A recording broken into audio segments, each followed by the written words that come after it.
শুধু টাকা রোজগারের ফিকির। দেশে থাইকা পারো, নইলে বিদেশ গিয়া পারো, কোনো না কোনোভাবে পয়সা রোজগার করো। টাকা রোজগার করলে মা বাপ খুশি, টাকা রোজগার না করলে মা অখুশি। খালাস। এরপরে ইমান আছে কিনা, ইসলাম আছে কিনা, নামাজ আছে কিনা, কোরআন আছে কিনা, আল্লাহ চিনে কিনা, হালাল হারাম কিনা, জায়েজ না জায়েজ না, এত কিছু আমার দরকার। ফুতেরে জিগায়ও না যে ফুত কামাই যে করতেছ কি হালাল কামাই করো না হারাম, না এত কিছুর দরকার কি। টাকা দিতেছে, খাইতেছে, ঘুমাইতেছে, বিল্ডিং করতে আসে, জমি কিনতে আসে, আপেল মালটা খাইতেছে। এক ছেলে আমারে নিজে বলছে, আমি সবার ব্যাপারে বলি না, এক ছেলে আমারে নিজে বলছে, হুজুর আমি একটা দেশের নাম বলছে, যেই দেশে আমার কর্মটা ছিল, চলে আসছে ওই দেশ থেকে। আমার বলছে, হুজুর আমার কর্মটা হলো এই, মদের বার, মদের হোটেলে নারী পুরুষ উলঙ্গ জিনা ব্যভিচার করে, আমার দায়িত্ব শুধু পাশে দাঁড়িয়ে মদের বোতল নিয়ে দাঁড়ায় থাকা, যতবার তারা চায় অতবার তাদেরকে মদ গ্লাসে ঢেলে দেওয়া, তাদের হাতে তুলে দেওয়া। এর বিনিময়ে আমার মাসে বেতন 2 লাখ টাকা। মুসলমান, মুসলমান, মুসলমানের সন্তান, বাংলাদেশের সন্তান। তো এই টাকা যখন বাবা খাচ্ছেন, বিল্ডিং করতেছে, কোনো টেনশন নাই। আমি আবারও বলছি, আমি সবার জন্য বলি না, ওই বলছে দেখে অট্টা কইছি, কথা বুঝছেন না? আমি তো নাম ঠিকানা বলি না। হে আত্মীয়তার আইয়ুহাল কাতি, আত্মীয়তার সম্পর্ক ছিন্নকারী ব্যক্তি, আসো। এই জন্য ভাইয়ের সাথে যুদ্ধ করছো, বোনের সম্পদ নষ্ট করছো, চাচারে সম্পত্তি দাও নাই, এই জন্য, এই দুনিয়ার জন্য নেও, এখন না, এখন যা লাগে নেও। এইভাবে প্রত্যেক নাফরমান পাপীকে, হে হারামখোর সুদ করে দিগা, এখানে টাকা যা লাগে নে,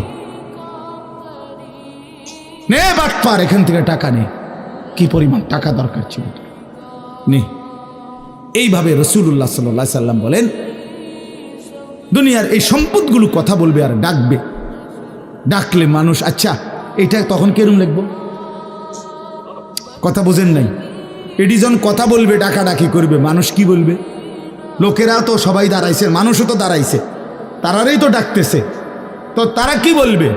ওয়াকালাল ইনসানু মা লাহা, আল্লাহ নিজেই বলতেছে, লোকেরা তখন মানুষগুলো বলবে মা লাহা, এটা কি হলো, আরে এইটা কি কারবার, এগুলো কথা বলে কেমনে, এগুলো কি কয়, এরা আমারে চিনলো কেমনে, আমি যে সিটার, আমি বাটফারে চিন্না লাইলো, ইন্নারিল্লাহ, একেবারে পুরা ধরা, অনবিচার আচার কিছুই শুরু হয়েছে না, এখনই বেজ্জুতি, বাকিটা তো অবস্থা খারাপ। মানে অর্থাৎ মানুষগুলো অবাক হয়ে বলবে মা লাহা, কি হলো জমিনে, কি হলো এগুলোর, এরা এমন করছে কেন, এরা কথা বলছে কেন? আল্লাহ বলেন ইয়াউমাইদিন তুহাদ্দিসু আখবারাহা, আল্লাহ তাআলা বলেন, বান্দা হে কি দেখছো হবে, এই মাত্র দেখলা স্বর্ণ রৌপ্য টাকা পয়সা কথা বলে, এখনে না দেখবা আসল খেলাটা।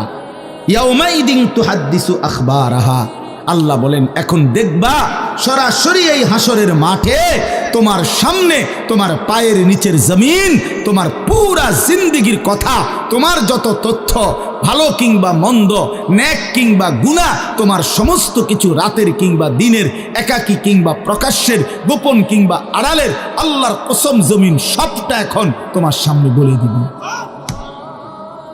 ইয়াউমাইদিন তুহাদ্দিসু আখবারাহা,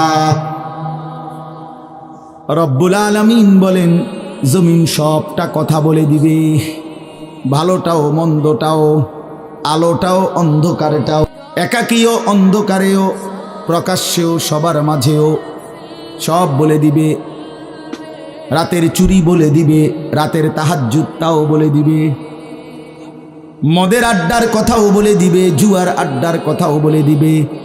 সারা রাত যুবক উলঙ্গ ছবি দেখেছ, আল্লাহর কসম সেটাও বলবে, যে যুবক মালিকের সেজদা দিয়েছে সেটাও বলবে, তাহাজ্জুদও শোনাবে, আবার সবার সাথে যে জামাতে নামাজ পড়েছে এটাও বলবে।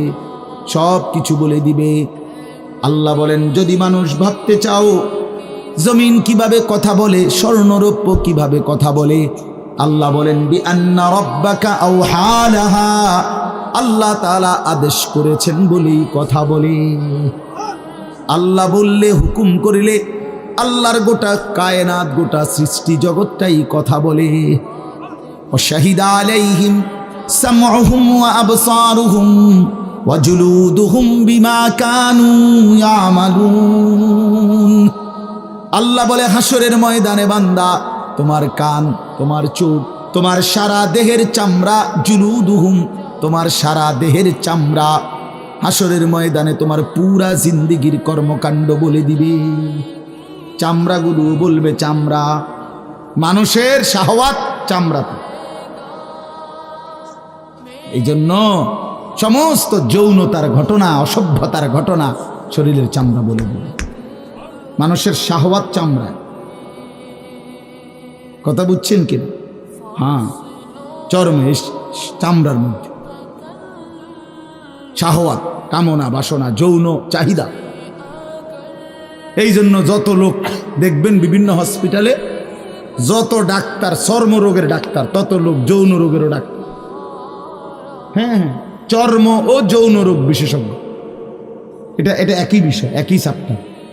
চামড়া মানে আল্লাহ তাআলা বলেন, তোমার চামড়া বলে দিবে কত রাত, কত দিন নারীর প্রতি অবৈধ আগ্রহ, অশ্লীলতার, বেহায়াপনার, অসভ্যতা করেছিলে।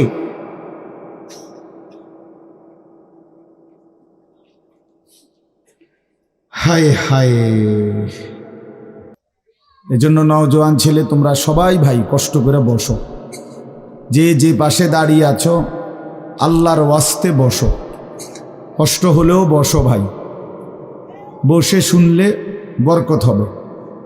মোবাইলটা হাতের যাদের, এটা বন্ধ করে দাও।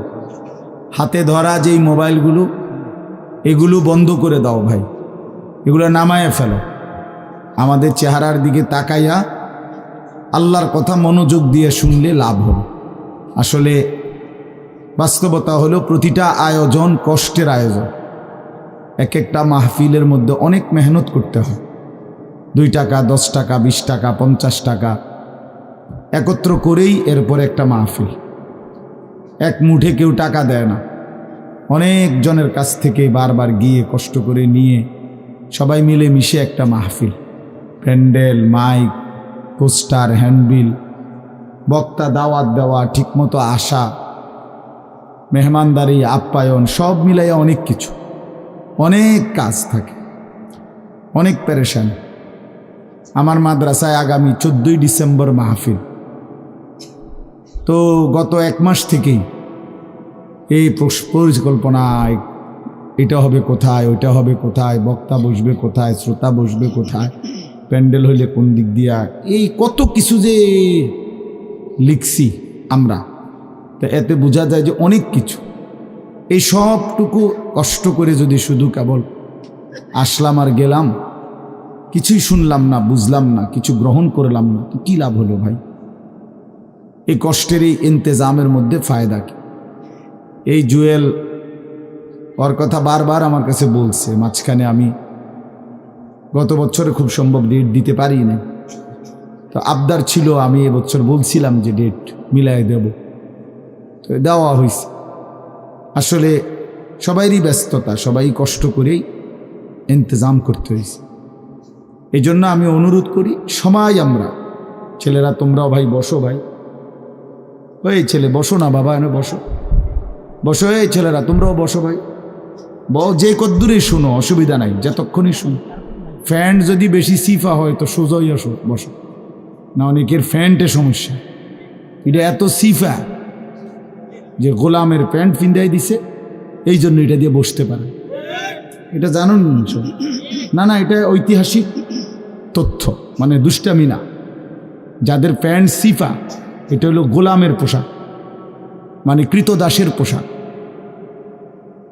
হ্যাঁ, এটা হলো আফ্রিকান, যাদেরকে দিয়ে পৃথিবীতে কৃতদাসের কাজ করাইতো, অর্থাৎ এই ভেড়া, বকরি, উট, দুম্বা, এগুলো লালন পালনের কাজ করাইতো, তো তাদেরকে এরকম সিফা প্যান্ট ফিরত।